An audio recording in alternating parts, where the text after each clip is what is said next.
Welcome to the world of science fiction stories, and don't forget to like, share, and subscribe my channel. Enjoy the listening. Even the mightiest aliens fear human Oblivion's fury. Captain Jack Reynolds stood on the bridge of the Defiance, his eyes fixed on the main screen. Earth, his home, burned in the distance. Blue oceans turned black as smoke filled the atmosphere. The once green continents glowed red with fire. His hands gripped the command rail until his knuckles turned white. "Status report," he said, his voice steady despite the pain in his heart. "All major cities are gone, sir," replied Lieutenant Anna Mills from the tactical station. Her face was pale, but her voice remained professional. "The Combine's orbital bombardment continues. Our last defense platforms have fallen." Reynolds nodded slowly. The Combine, a group of 7 advanced alien species that ruled most of the galaxy, had finally found Earth after a decade of hunting humans across space. For 10 years, humanity had fought, hidden, and run. Now there was nowhere left to go. "Are we the last ship?" he asked. Marcus Gray, the chief engineer, checked his console. "Yes, Captain, the rest of the fleet was destroyed in orbit. We're all that's left." A heavy silence fell over the bridge. The Defiance was humanity's most advanced warship, but it was just one vessel against the hundreds of Combine ships that now surrounded Earth. Dr. Tom Weber, the science officer, approached Reynolds. "Captain, it's time," he said quietly. Reynolds knew what Weber meant. For the past 5 years, the best human scientists had worked in secret, building something that might save their species. They called it Project Oblivion, a last resort if Earth ever fell. "Are you sure it will work?" Reynolds asked. Weber's eyes showed doubt, but his voice was firm. "No, sir. The quantum drive is only theoretical. We've run simulations, but there's never been a real test." "And if it fails?" "Then we die knowing we tried everything," Weber said. Reynolds turned to his bridge crew, 50 men and women who represented the last free humans in the galaxy. "The Combine thinks they've won today," he said. "They believe they've finished what they started 10 years ago when they decided that humans were too unpredictable, too dangerous to join their perfect galactic community." He walked to the center of the bridge. "They've killed billions of us. They chased us across thousands of light years. But today they learned that humans don't die easily." Reynolds turned to Weber. "Prepare the quantum drive." Weber moved to a special console that had been installed just a month ago. He entered a complex sequence of commands. "Captain," Mills called out, "the Combine flagship is hailing us." Reynolds nodded. "Put it on screen." The image of Earth disappeared, replaced by the face of Admiral Kor. Like all members of the Vex species, Kor had gray skin, 4 eyes, and no visible mouth. He spoke through a translator device attached to his neck. "Human vessel," Kor said, his voice flat and mechanical. "Your resistance is impressive but pointless. Surrender now, and we will allow your crew to live in containment." Reynolds smiled. "Admiral Kor, you've chased me across half the galaxy. You should know by now that humans don't surrender." "Then you will be destroyed," Kor replied. "Your species has proven too violent and unpredictable. The Council of 7 cannot allow such chaos in our ordered galaxy." "Before you kill us," Reynolds said, "I want you to remember this moment. Remember that you didn't just defeat humanity today. You created something much worse." Kor's 4 eyes blinked in sequence, a sign of confusion among the Vex. "Explain." "You're about to find out," Reynolds said. He cut the transmission and turned to Weber. "Status." "Quantum drive at full power, Captain. Coordinates are set." Reynolds took one last look at Earth on the secondary screen. His home, his planet, now a funeral pyre for billions. "Execute," he ordered. Weber pressed the final command. For a moment, nothing happened. Then a low hum filled the ship, growing louder until it vibrated through the deck plates. Blue lights surged from the engine section, washing over the bridge. Outside, the Defiance, the Combine ships detected a strange energy signature. They had never seen anything like it before, a quantum field that seemed to bend reality around the human vessel. Admiral Kor watched from his flagship as the Defiance began to glow with blue energy. His science officer reported energy readings that defied their understanding of physics. "Destroy that ship now," Core ordered. The Combine fleet fired hundreds of energy beams at the Defiance, but it was too late. The quantum field expanded in a flash of brilliant blue light, and then the human ship simply vanished, not destroyed, not jumped to hyperspace, but completely removed from normal space-time. The Combine weapons passed through empty space where the Defiance had been just seconds before. On the bridge of his flagship, Admiral Core felt something he had never experienced in his 300 years of life, a cold feeling that humans called fear. Intelligence reports had mentioned rumors of a human super weapon called Oblivion, but nothing concrete had ever been found. "Track that ship," he ordered his crew. "Impossible, Admiral," his science officer replied. "The energy signature doesn't match any known form of travel. It's as if they've stepped outside reality itself." 3 days later, the Council of Seven met virtually to declare victory over humanity. Representatives of the 7 ruling species congratulated each other on eliminating the human threat once and for all. Only Admiral Core remained silent during the celebration. "You seem troubled, Admiral," said Counselor Pax of the AR species. "You led our forces to a great victory. You should be proud." "The last human ship escaped," Core replied. "Until we know where it went and what Oblivion means, our victory is incomplete." The Council dismissed his concerns. They ordered the Combine fleet to begin colonizing the outer planets of the human solar system. Earth itself would be left alone for a century until the radiation from their bombardment faded. Against the Council's wishes, Core ordered a permanent monitoring station to remain near Earth. "We must be vigilant," he told his officers. "The humans survived our previous attempts to exterminate them. We cannot assume they are gone." 3 months passed. The Combine began to establish bases on Mars and the moons of Jupiter. Ships arrived with colonists eager to claim new territories. Then, without warning, thousands of quantum signatures appeared simultaneously across Combine space, each matching the energy pattern of the vanished human ship. The message that accompanied each signature was simple, broadcast on all frequencies in perfect Combine standard language. "We are Oblivion, remember Earth." And the Combine began to learn what it meant to fear. Blue light faded from the bridge of the Defiance as the quantum drive powered down. Captain Reynolds blinked, trying to clear the spots from his vision. The violent shaking had stopped, and an eerie silence filled the ship. "Status report," he ordered, his voice hoarse.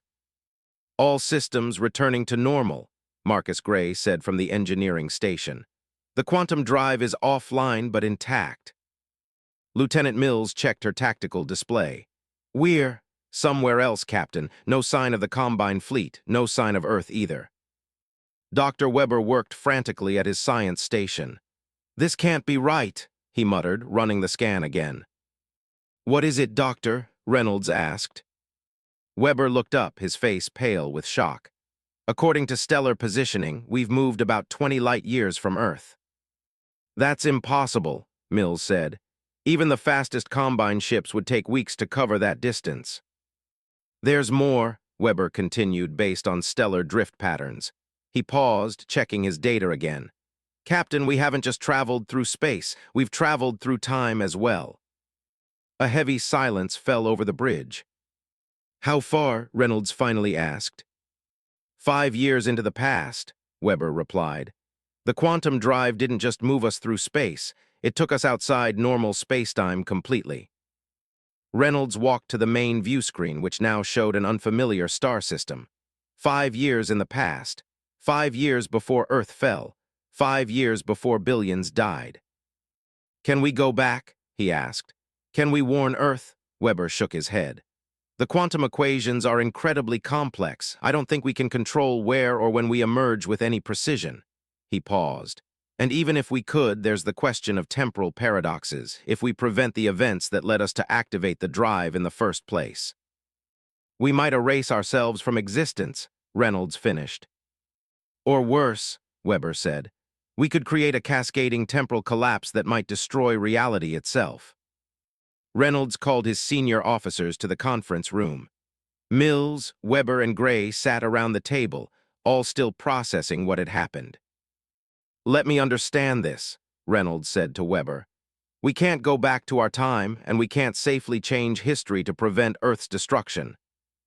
"Correct," Weber said, "but there's something else I discovered." He activated a holographic display showing the defiance. "The quantum field has permanently altered our ship. We exist slightly out of phase with normal space-time." "What does that mean?" Mills asked. "It means," Weber explained, "that we can activate the quantum drive again. Each jump seems to create a temporary bridge between different points in space-time.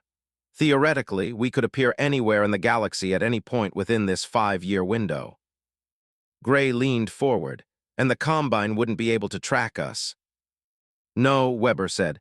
"We'd be essentially untraceable. We could appear, take action, and disappear before they could respond." Reynolds stood up and walked to the window, looking out at the stars. 5 years, he said quietly. 5 years until Earth falls." He turned back to his officers. "We can't change our past without risking everything, but we can still fight back." "How?" Mills asked. "We're just one ship." "A ship that can appear anywhere, anytime, without warning," Reynolds said, his eyes hardening. "We can study the Combine's weaknesses. We can gather intelligence on their operations. We can sabotage their fleets and supply lines." "We'd be ghosts," Gray said, understanding dawning on his face, "striking from nowhere and vanishing before they could fight back." Reynolds nodded. "They took everything from us, our homes, our families, our future." His voice grew cold. "Now we become their nightmare. We become the vengeance of humanity. We become Oblivion." "Oblivion," Mills said softly. Reynolds looked at each of his officers in turn. "This isn't a decision I can make alone. If we do this, we accept that we can never go home again. We exist outside our own timeline now." One by one, his officers nodded. "Then it's decided," Reynolds said. "Dr. Weber, how soon can we jump again?" "The drive needs 12 hours to recharge," Weber replied. "But there's one more thing you should know. Each jump puts enormous strain on the quantum field. Eventually, it will become unstable." "How many jumps do we have?" Reynolds asked. "I don't know," Weber admitted. "Maybe dozens, maybe hundreds, but not infinite." Reynolds nodded grimly. "Then we'll make each one count." 3 weeks later, on a remote Combine outpost in the Topsid system, alarms blared as a ship appeared from nowhere. Before the stunned aliens could respond, precision strikes destroyed their communication array and defense systems. The mysterious ship vanished as quickly as it had appeared, leaving behind only a message broadcast in perfect Combine language. "Remember Earth." Similar attacks occurred across Combine space in the following months. Supply depots were raided, research stations were infiltrated, their data stolen, communication relays were destroyed. Each time the attacks followed the same pattern. A ship would appear without warning, strike with surgical precision, and vanish before reinforcements could arrive. And each time the same message was left behind: "Remember Earth." The Council of Seven met in emergency session, their usual confidence shaken. "These attacks make no sense," Counselor Pax of the AR said. "The targets seem random. There's no strategic pattern." "There is a pattern," Admiral Core said, stepping forward. "The humans are gathering intelligence, learning our weaknesses, studying our technology." "Impossible," another counselor scoffed. "Humans are primitive compared to us. Their faster-than-light technology is centuries behind ours." "Then how do you explain a ship that can appear anywhere without warning?" Core asked. "One that our sensors can't track, one that seems to know our security protocols before we implement them." The council fell silent. "This is the human ship that escaped Earth's destruction," Core continued. "The one using technology they called Oblivion." "But that was 5 years in the future," Ayler objected. "Yes," Core said, "and that's what troubles me most of all." Back on the Defiance, Reynolds marked another successful mission. They had stolen navigational data from a Combine command post, adding it to their growing library of intelligence. "They're starting to fear us," Mills said with grim satisfaction. Reynolds nodded. Good, let them feel what we felt, helpless against an enemy they can't fight. Dr. Weber entered the bridge, his face serious. Captain, I've been studying the quantum field. Each jump is making it more unstable. We may have fewer jumps left than I first thought. Reynolds looked at the star map showing all their successful strikes against the Combine. Then we need to make our remaining jumps count, he said. It's time to move to the next phase of our plan. Which is, Mills asked. Reynolds' eyes gleamed with cold determination. To turn the Combine's own weapons against them. 3 years had passed since the Defiance began its campaign against the Combine. The lone human ship had transformed from a desperate, last stand into the most feared vessel in the galaxy. Admiral Kor stood before the Council of Seven, his 4 eyes fixed on a holographic display showing the latest attack. A Combine weapons research facility reduced to ruins. This makes 37 strikes in the past month alone, Kor said. The human ship is becoming bolder. Counselor Pax slammed his fist on the table. Enough! This single vessel has made fools of our entire fleet. Our people are beginning to question our strength. The humans call their ship Oblivion for a reason, Kor replied. It appears and disappears at will. It seems to know our movements before we make them. Then find it, another counselor demanded. Whatever technology they're using, it cannot be perfect. Kor nodded. I've studied every attack pattern. There must be limitations to their quantum drive. No technology can operate indefinitely without leaving traces. The Council reached a unanimous decision. Admiral Kor would lead a special task force with a single mission: destroy the human ship at any cost. He would have access to resources normally reserved for the highest level of Combine government. Do not fail us, Admiral, Counselor Pax warned. Your reputation will not protect you forever. Far away, in an asteroid field circling a dead star, the Defiance had established a hidden base. Large sections of hollowed-out asteroids housed supplies, stolen technology, and a growing network of allies. Captain Reynolds studied the information displayed on his command console, data stolen from the Combine's most secure systems. 3 years of jumps had given them unprecedented access to enemy intelligence. Lieutenant Mills, what's our current status? He asked. We've made contact with resistance groups on 12 planets, Mills reported. Species who were conquered by the Combine generations ago. They're ready to help when the time comes. Dr. Weber entered the command center, his face showing the strain of the past 3 years. Captain, we need to talk privately, he said. In Reynolds' office, Weber displayed a holographic model of the quantum field surrounding the Defiance. The field is deteriorating faster than I predicted, Weber said. Each jump damages spacetime a little more. The tiers aren't healing properly. How many more jumps do we have? Reynolds asked. 20, maybe 30 at most, Weber replied. After that, the quantum field will collapse. And what happens to us when it collapses? Weber's expression turned grim. Best case, we're stranded wherever we happen to be. Worst case, the collapse creates a cascading temporal event that could tear apart reality in this entire region of space. Reynolds sat heavily in his chair. Can you stabilize it? I'm trying, Weber said, but I need more advanced technology than what we have. The Combine's research into quantum physics is centuries ahead of ours. A knock at the door interrupted them. Marcus Gray entered, his normally calm face animated with excitement. Captain, I think I found something, he said, placing a data chip on the desk. The hologram changed to show complex technical schematics. The Combine has been developing a quantum stabilization matrix, Gray explained. It's designed to prevent exactly the kind of collapse we're facing. Could we adapt it for the Defiance? Reynolds asked. Gray nodded. Better than that, we could use the quantum instability as a weapon, one that could defeat the Combine without destroying everything else. Explain, Reynolds said. If we can control the collapse, Gray said, we could direct it at specific targets. It would create a localized temporal distortion that would remove those targets from our timeline completely. You're talking about erasing the Combine from existence, Weber said, his voice barely above a whisper. Just their leadership and main fleet, Gray clarified. But to do it, we'd need access to their central power hub on their home world. Reynolds stood and walked to the viewport, looking out at the asteroid field that had been their home base.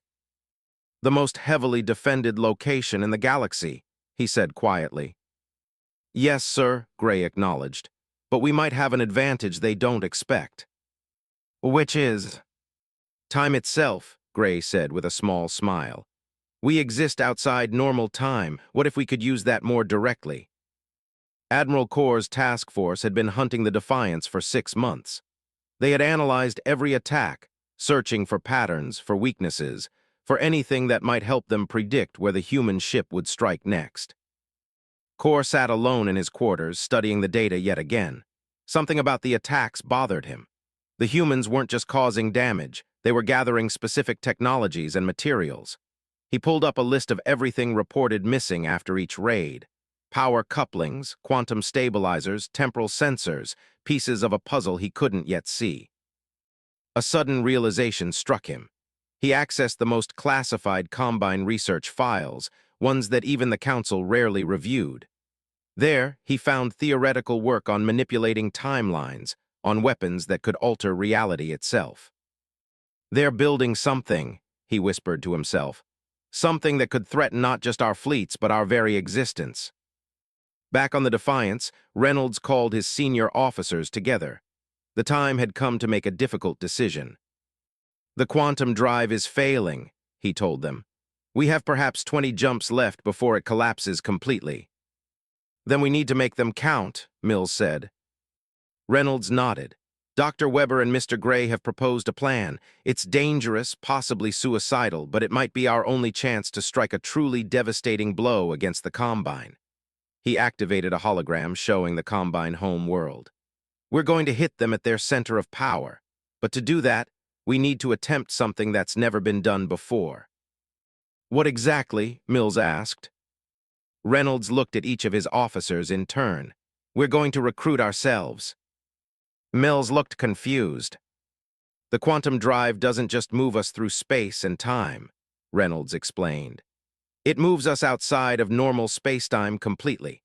Theoretically, we could use our remaining jumps to make contact with the Defiance from different points in our own timeline, multiple versions of our ship. All working together for one final attack, Gray added. The officers exchanged nervous glances. This violates every rule of temporal mechanics, Weber warned. The paradoxes could be catastrophic. More catastrophic than the extinction of our species, Reynolds asked quietly. No one had an answer for that. Begin preparations, Reynolds ordered. We make our first temporal contact jump in 48 hours. As the meeting ended, Reynolds remained alone, staring at the hologram of the Combine home world. In less than 2 years, Earth would burn, billions would die, but perhaps, just perhaps, humanity would have its vengeance after all. Remember Earth, he whispered to himself. The quantum drive hummed to life as the Defiance prepared for its most dangerous jump yet. Captain Reynolds stood on the bridge, his face showing none of the fear he felt inside. All systems ready, Captain, Marcus Gray reported from engineering. Temporal coordinates locked. Reynolds nodded. Remember, we're aiming for 6 months ago when we raided the Combine research station near Proxima. We need to make contact with ourselves before that mission. Dr. Weber monitored the quantum field readings carefully. The field is already showing signs of instability. This jump will be rough. Proceed, Reynolds ordered. Blue light washed over the bridge as the quantum drive activated. The ship shuddered violently, metal groaning under the strain of bending reality. Then, with a final lurch, the Defiance jumped. When the blue light faded, they found themselves in empty space near a familiar star system. Temporal jump successful, Weber announced, surprise evident in his voice. According to stellar positioning, we've arrived exactly when we planned 6 months in our past. Any sign of us? Reynolds asked. Lieutenant Mills checked her scanner. Yes, sir. The other Defiance is preparing to attack the research station. They haven't detected us yet. Reynolds took a deep breath. Open a secure channel. Use the emergency captain's code. On the other Defiance, 6 months younger, Captain Reynolds was reviewing final attack plans when his communication console chimed with a special alert, a code that only he knew. "This is impossible," he muttered, checking the source. "That's my personal authorization code." With hesitation, he accepted the transmission. The screen flickered to life, showing himself, an older, more weathered version, but unmistakably his own face. "I know this is hard to believe," the older Reynolds said, "but I am you from 6 months in your future. We don't have much time, so listen carefully." The younger Reynolds listened in stunned silence as his future self explained the plan. How they would recruit multiple versions of the Defiance from different points in their timeline to launch a coordinated attack on the Combine home world. "This violates everything we know about temporal mechanics," the younger Reynolds finally said. "Yes," his older self agreed, "but it's our only chance to strike a blow that the Combine can't recover from. Will you join us?" After a moment of consideration, the younger Reynolds nodded. "What do you need me to do?" Over the next month, the original Defiance made 5 more temporal jumps, each time recruiting another version of themselves from different points in their campaign against the Combine. Each jump was more dangerous than the last, the quantum field becoming increasingly unstable. By the time they had assembled 7 versions of the ship, each commanded by Reynolds from a different point in his personal timeline, the quantum drive was on the verge of complete failure. The 7 captains met virtually to coordinate their final plan. It was a strange gathering, 7 versions of the same man, each marked by different experiences and hardships, but all sharing the same determination. "The quantum stabilization matrix is nearly complete," the youngest Reynolds reported. "My crew has finished adapting the technology we stole from the Combine." "Good," the original Reynolds said. "My version of the Defiance will coordinate the attack. We'll each hit different targets around the Combine capital simultaneously." "What about the paradoxes?" asked another Reynolds. "Having multiple versions of us in the same timeline must be creating massive temporal distortions." Dr. Weber, attending the meeting with the original Reynolds, nodded grimly. "It is. The fabric of space-time in this region is starting to unravel. We've detected temporal echoes, events happening before they should, or multiple times in slightly different ways." "All the more reason to strike now," the original Reynolds said. "We have one chance at this. If we succeed, the Combine leadership and their main fleet will be removed from our timeline completely." "And if we fail?" asked one of the other Reynolds. "Then the quantum collapse might take us all with it," the original Reynolds admitted. "But either way, the Combine will never forget that they faced humanity." Across the galaxy, Admiral Core noticed the temporal distortions, too. His science team reported strange anomalies, quantum signatures appearing simultaneously in multiple locations, events occurring out of sequence, sensor readings that contradicted basic laws of physics. "It's happening," he told his officers. "Whatever weapon the humans are building, they're ready to use it." He accessed the most secure Combine communication channel. "This is Admiral Core to all fleet commanders. Code Black. I repeat, Code Black." Throughout Combine space, ships received the emergency order and began converging on their home world. For the first time in centuries, the Combine's territories were left largely undefended as they concentrated their forces to protect their center of power. The Council of 7 met in emergency session, their usual calm replaced by barely contained panic. "Your task force has failed, Admiral," Counselor Pax accused. "This human ship has now become a threat to our very existence." "I warned you from the beginning that we were facing something beyond our understanding," Core replied sharply. "The humans have found a way to manipulate time itself. Our standard tactics are useless against such an enemy." "What would you have us do?" another counselor asked.